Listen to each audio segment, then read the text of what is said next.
अगर किसी पुरुष की 3-4 बीबियां हो, सैकड़ों एक्स्ट्रा मैरिटल अफेयर हो, 30-40 बच्चे हैं, तो ऐसे व्यक्ति को हम कहते हैं राजा, महाराजा या फिर नवाब।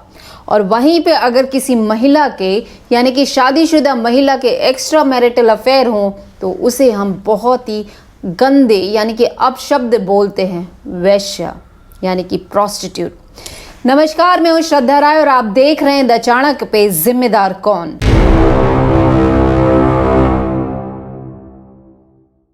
प्राचीन भारत में 500 ईस्वी पूर्व लिच्छवी गणराज्य की राजधानी वैशाली में एक गरीब दंपत्ति को आम के पेड़ के नीचे एक अज्ञात बच्ची पड़ी मिलती है।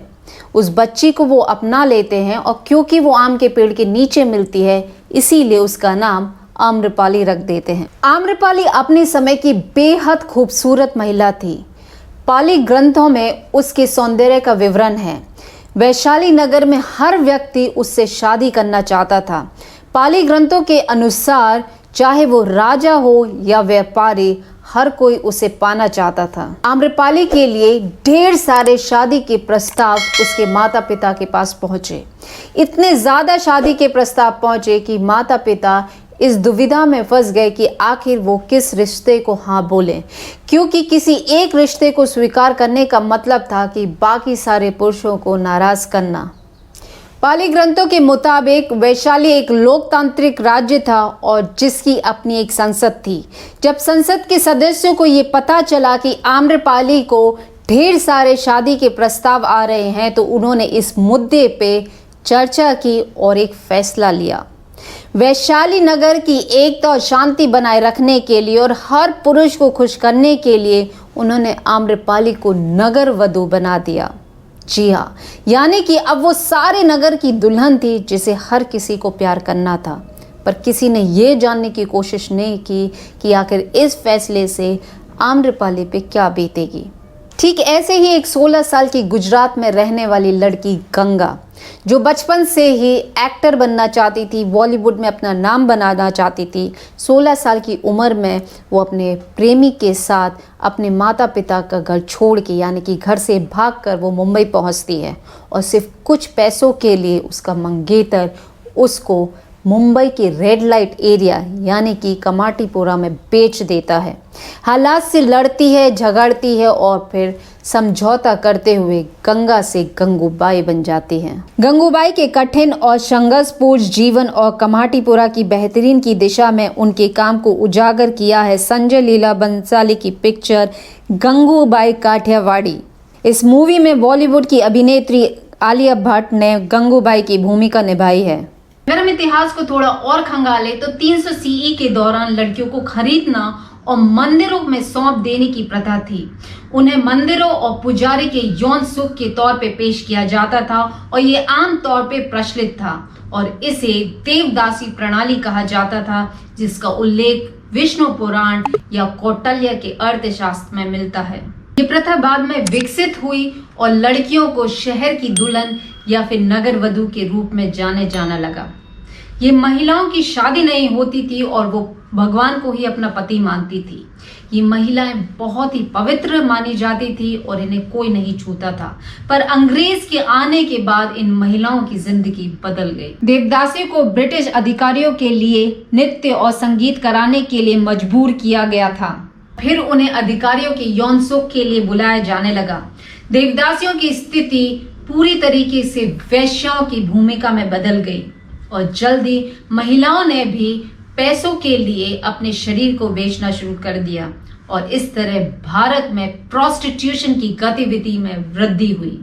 देवदासियों के बारे में देश विदेश के इतिहासकारों ने कई किताबें लिखी हैं। History of prostitution in India by Basu, wives of king god, rituals of devadasi by F.A. Marglin, studies in the cult of mother goddess in ancient India. अगर आप इस विषय के बारे में विस्तार से जानना चाहते हैं तो किताब द गोल्डन बो को जरूर पढ़िए। पूरी दुनिया में ऐसे कई देश हैं जहां पे प्रोस्टिट्यूशन लीगल है। Netherlands, Greece, Germany, France, Bangladesh, Denmark, Colombia, Canada, Brazil, Australia, New Zealand. Prostitution legal होने के साथ साथ कई देशों में प्रोस्टिट्यूशन से जुड़े कई कायदे कानून हैं। ऑस्ट्रेलिया एक ऐसा देश है जहां पे प्रोस्टिट्यूट बनने के लिए उन्हें कम से कम 19 या 19 साल से ज्यादा होना अनिवार्य है। उनका रजिस्ट्रेशन जरूरी होता है, साथ में समय समय पे उन्हें अपना हेल्थ चेकअप भी करवाना रहता है। इसके अलावा वो टैक्स भी पे करती हैं। न्यूजीलैंड में ब्रॉथल यानी कि वेश्यालय खोलने के लिए उन्हें लाइसेंस लेना पड़ता है और एम्प्लॉयमेंट लॉ को भी फॉलो करना पड़ता है, यानी कि जो भी सेक्स वर्कर इस वेश्यालय में काम करेंगे उन्हें एम्प्लॉयज बेनिफिट भी मिलते हैं। वहीं पे बांग्लादेश में मेल प्रोस्टिट्यूशन इलीगल है, बाकी हर चीज वहां पर लीगल मानी जाती है। यूरोप की एक कंट्री यानी कि बेल्जियम में इतना ज्यादा सिस्टमैटिक और टेक्नोलॉजी ड्रिवन ब्रॉथल्स यानी कि वैश्यालय चलते हैं कि अगर किसी को एंट्री लेनी है तो उन्हें या तो फिंगरप्रिंट या फिर की कार्ड टेक्नोलॉजी का इस्तेमाल करना पड़ता है अंदर जाने के लिए। वैसे तो हमारे भारत देश में प्रोस्टिट्यूशन कुछ समय पहले तक इलीगल था, पर सुप्रीम कोर्ट के हाल ही जजमेंट में प्रोस्टिट्यूशन को एक प्रोफेशन बताया गया है और जो भी वर्कर अपनी स्वेच्छा से यानी अपनी मर्जी से ये काम करता है तो उसे भी सम्मान से जीने का अधिकार है। वहीं पर पुलिस को आदेश दिया गया है कि ऐसे वर्कर के खिलाफ कोई भी कानूनी कार्रवाई ना की जाए और सेंट्रल और स्टेट गवर्नमेंट को भी इससे जुड़े मामले में एक्ट करना है। पर पब्लिक प्लेस पे प्रोस्टिट्यूशन करना, ब्रॉथल चलाना या खोलना भी कानूनी अपराध है। फिर भी हमारे भारत देश में 8.5 लाख से भी ज़्यादा सेक्स वर्कर हैं और 2.5 लाख से भी ज़्यादा ब्रॉथल आज भी चल रहे हैं, जिसमें सबसे बड़ा नाम सोनागाछी कोलकाता का और मुंबई का कमाटीपुरा।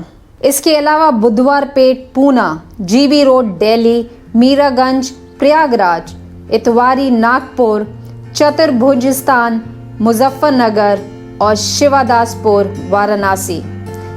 प्रोस्टिट्यूशन के विषय में मैं अंत में एक कवि की कविता को गुनगुनाना चाहूंगी। ये दुनिया दो रंगी है, एक तरफ से रेशम ओढ़े एक तरफ से नंगी है, एक तरफ अंधी दौलत की पागल ऐश परस्ती, एक तरफ से जिस्म की कीमत रोटी से भी सस्ती है, एक तरफ सोना गाछी एक तरफ चौरंगी है, ये दुनिया दो रंगी है। नमस्कार।